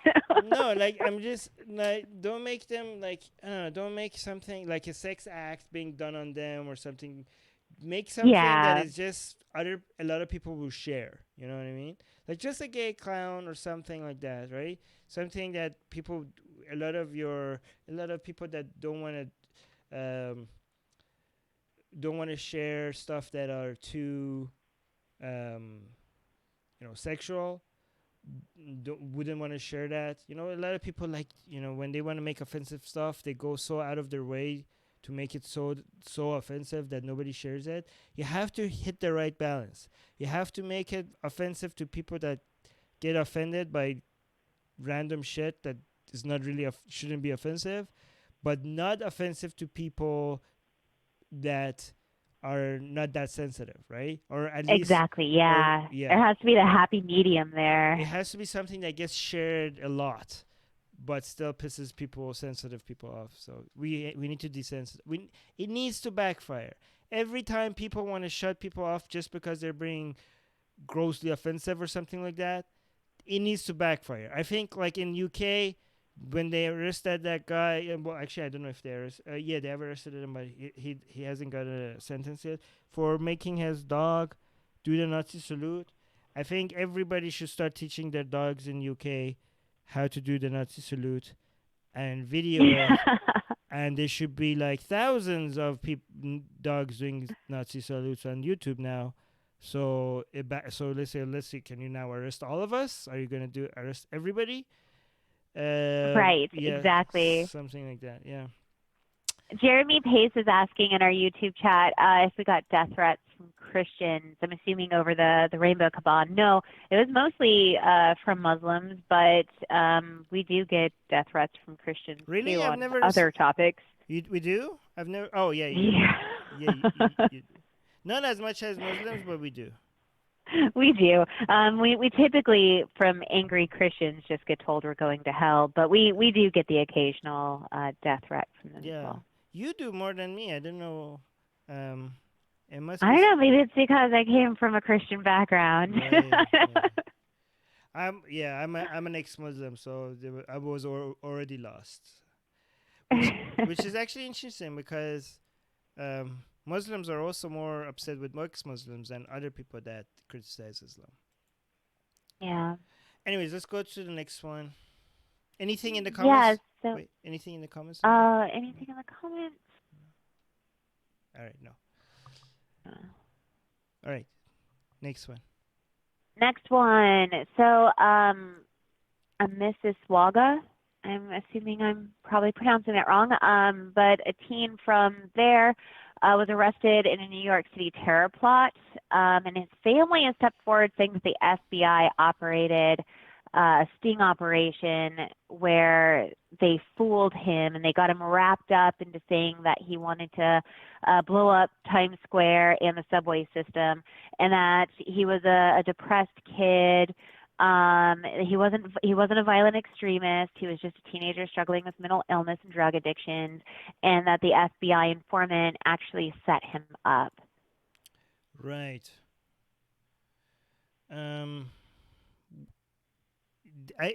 I seem to remember a similar story. Is this recent? Oh, yeah, Yeah. yeah. This is recent. I mean, it probably is the same story, but his family is now coming forward saying that the FBI agent who, did this undercover sting operation went too far, and that he, found this kid that obviously had issues and put ideas in his head, and otherwise he wouldn't have done anything harmful. He wouldn't have been involved in any sort of terroristic plots. Um, Yeah, it says March 21st, 2018. But is this something that is an old story that now has a new development yep, in it? Okay.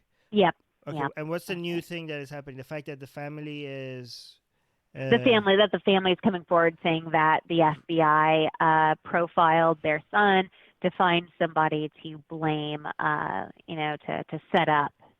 Which, right. okay, so this is, I'm kind of torn on this one, and I'm hoping that you'll help me set my logic straight because I'm pretty sure it's askew.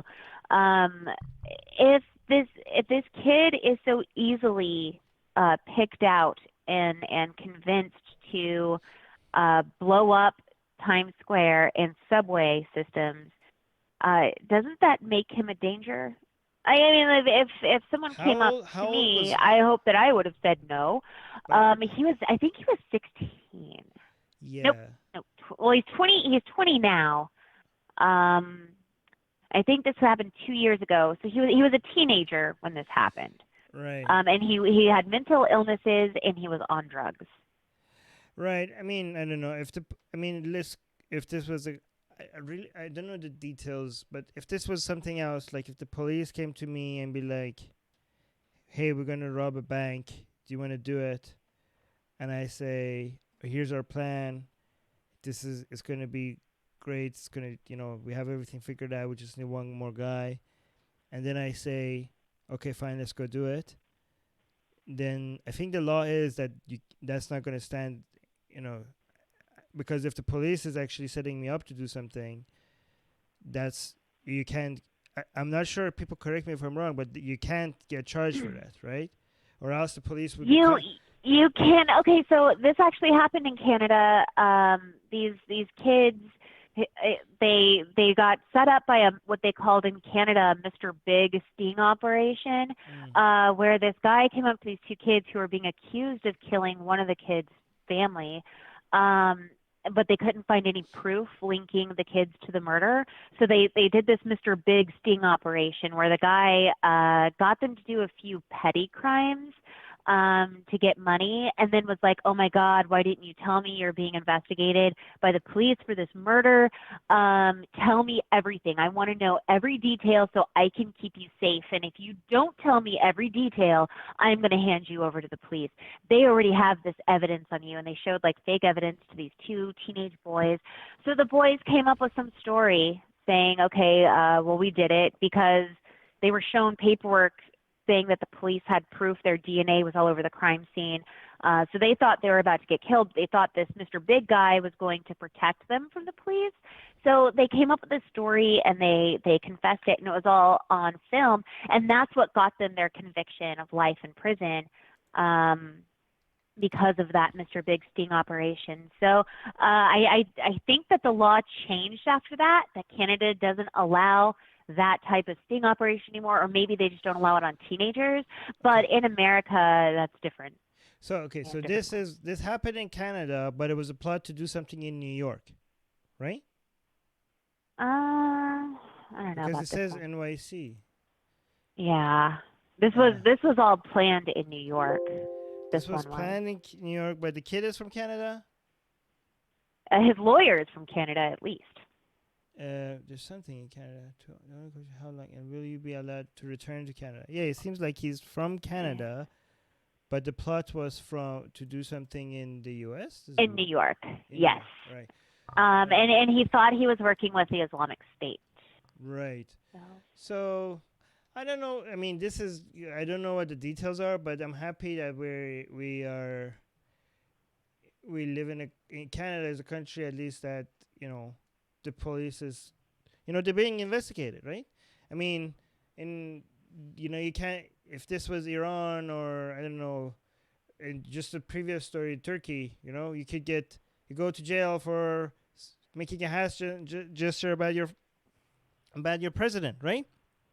Here, the police is like, we got you for a terrorist attack, but the family can now come and say, like, well, yes, he said yes to the terrorist attack, and yes, it's all true, but the police set him up. And we have news about it. It's going to be a court hearing, I think, or something like that. I don't know what's the process.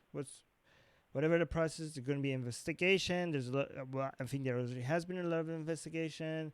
There's going to be a lot of back and forth, a lot of analysis, and you can't. I mean, I don't know who's right and who's wrong, but things like this, just the police can't just do whatever the fuck they want, right? Right. I mean, I don't know what the right answer to the situation is, but it's good that there's this level of scrutiny to the way that police. I don't know. Some people might be like, no, that's not a good thing. You're handing their ties to do their job. This kid obviously was fucked up and he needs to be in jail. If they maybe the argument would be that if we didn't do that, somebody else would have approached them and he would have if you guys didn't let the police do this, we would have dead bodies on our hand right now. See, and that's what I was asking earlier. Like, if this kid is so easy to convince to do these things, then is it really bad that he's? But then now you live in a country where okay, fine. So let's say we arrested him and now we saved some lives. But now you live in a country where you could arrest people because they could have, right, done something, right? But don't we do that all the time? Like, if someone is a danger to themselves. But the question is that were they a danger or did you turn them into a danger? Right? Oh, okay. Maybe this kid was like had some fucked up views, but now because it just needed some encouragement, and that encouragement to go the other way, and that encouragement would have never came if the police didn't actually encourage him, right? I don't know what is the truth, but you can't. I mean,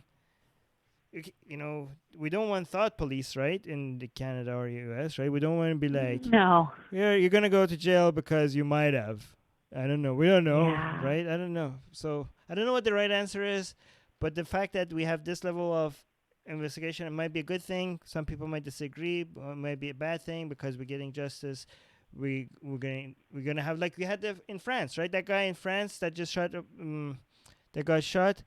I think there are a lot of people that were under the radar, but then because there's way too many people under the radar, you have to stop monitoring people. And because we have so many laws and regulations for the police, it's going to be more difficult for the police to arrest people. But at the same time, if the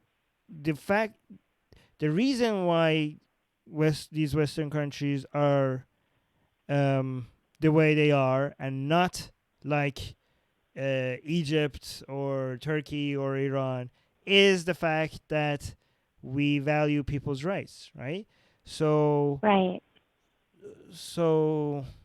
the fact that we have due process, the fact that we defend people even if they're guilty, we try to make sure they're guilty. We try to even if they're guilty, we try to uphold some of their rights.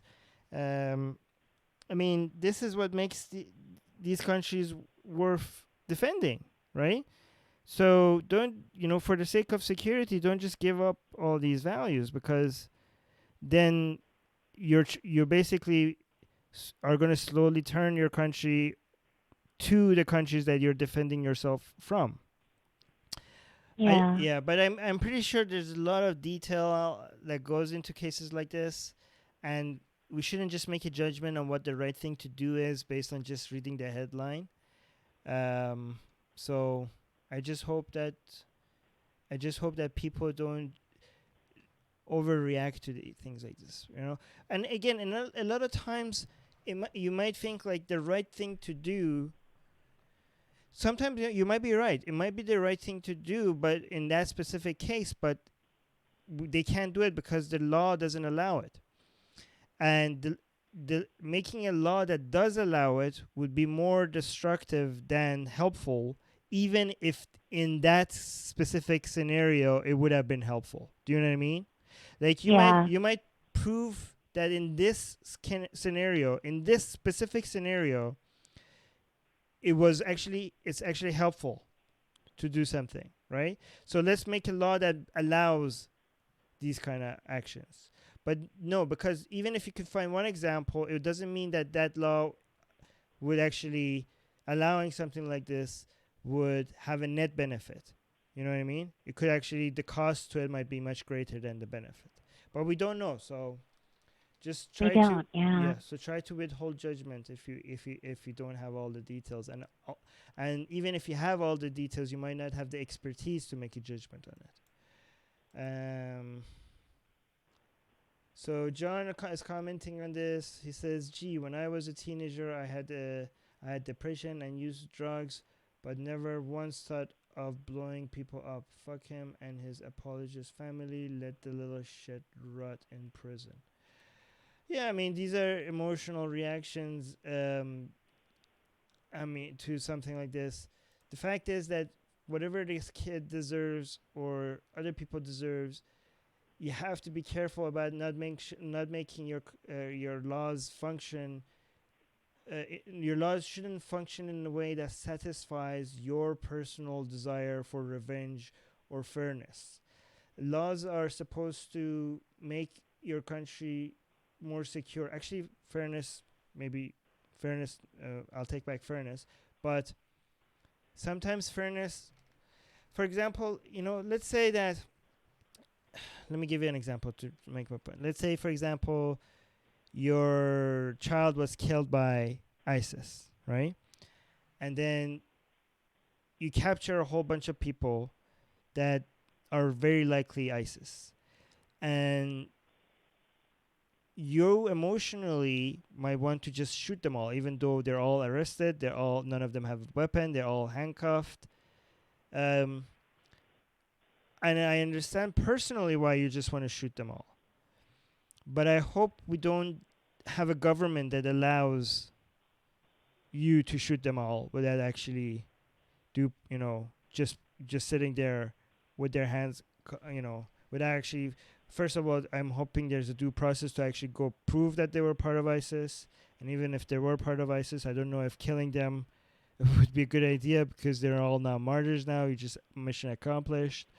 I just think that as individuals, our emotional reactions on what we think is fair and just, that's not the best way to come up with laws, right? Right. Right. Anyways, let's go to the next story. I think this is our last story that we have here, and it's a mess. I'll tell you right now, it's a pretty gross story. So it looks like in Pakistan, 12 people have been accused of a revenge rape plot, and they're being held by police. They have been arrested. And this is the story in a nutshell. It's kind of complicated in my head, and probably be a lot easier if I just say it out loud. There was a girl who was raped, and her family confronted the guy's family. She was raped by this guy. Families got together. They agreed that in order to bring justice to both parties, that the brother of the raped sister would rape the rapist's sister.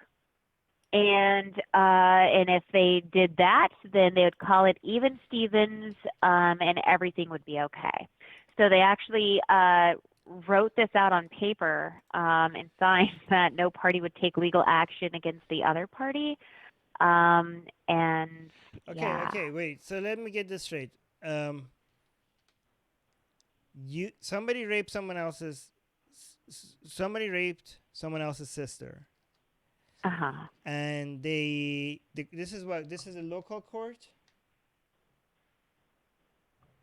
Like this is This was Yeah. Right now, they've just been arrested No. for Okay, doing so this while police so are- they came up in Pakistan. They came up with this agreement, but the two families came up with this agreement without any. Yes, the two families did. So they're like Without any law or anything. Okay, yeah. so they're like, as a punishment, the victim's brother gets to rape your sister as well. Yes. And we don't get the law involved. Right. And the rapists were like, okay, I agree. Rape Yeah. my sister. Was this? Yep. Did they 12 ask? people, Armin. 12 people agreed. 12 people agreed. And those were from Was both the sister, sides of the family. Was the sister one of these 12 people? Like, they don't say, but I highly doubt it. Like, okay, come rape me because my brother raped somebody? What the fuck? Yeah. All right. Yeah. So first of all, the rapist himself must have been like, "Oh, this is such a great deal. So you caught me raping your sister, but nothing happens and I to me. get to go I get to go scot-free, right? So like, Yeah. oh, as a punishment, you're gonna rape my sister? Okay, yes. Where do I sign? Right? And Yeah. the initial victim. First of all, there's two women here that are really being cheated out of justice. First of all, Absolutely. the first woman that was raped, and she's like, "What is gonna happen to the person that raped me? Oh, we're gonna rape another woman." And Yeah. she's like, "No, what is gonna happen to the person that raped me? Like, that's what's gonna happen. We're gonna rape another woman." Like, so she's being cheated out of justice, and this other woman, what the fuck did she do?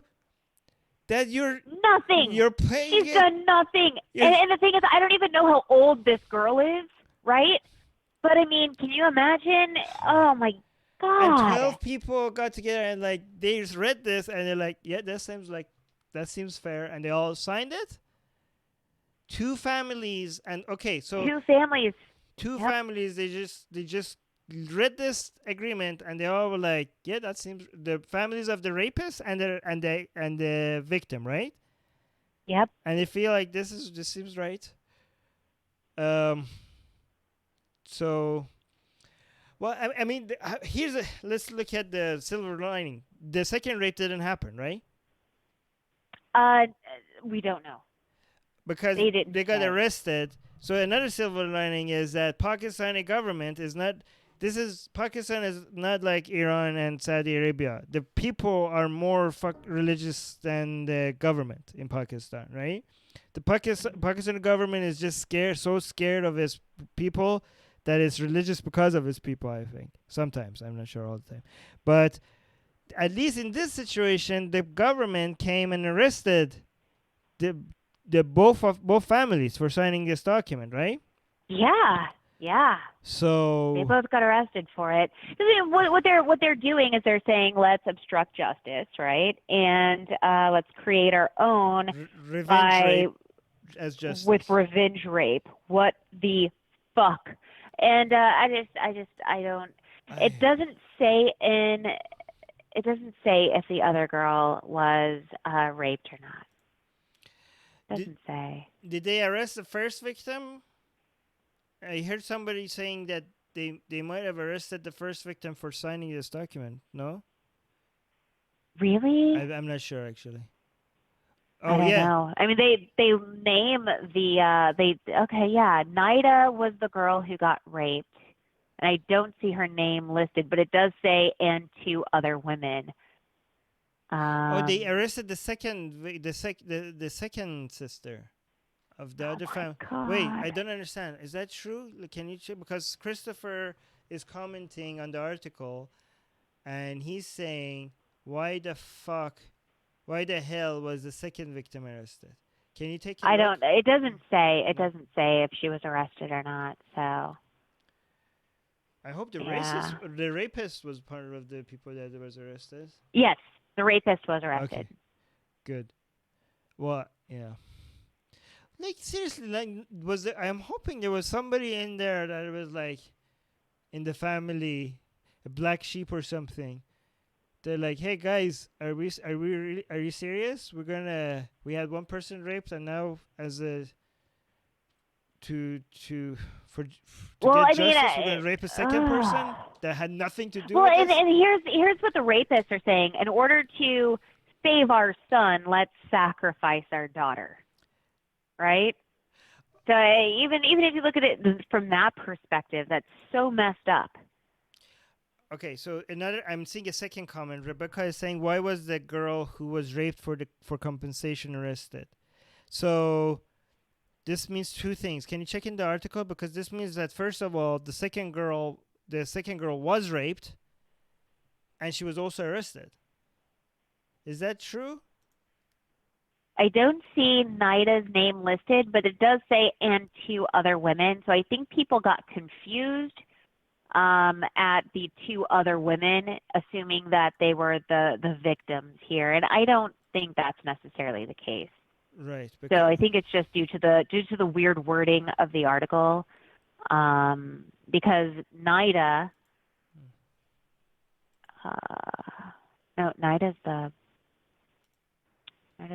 because he raped Nida. Okay, yeah, and Nida's name is not listed in the people who were arrested. So because it says and two other women, I think people might have read that and the two other women. Oh, okay. So no. Yeah, and I highly doubt they were. Yeah.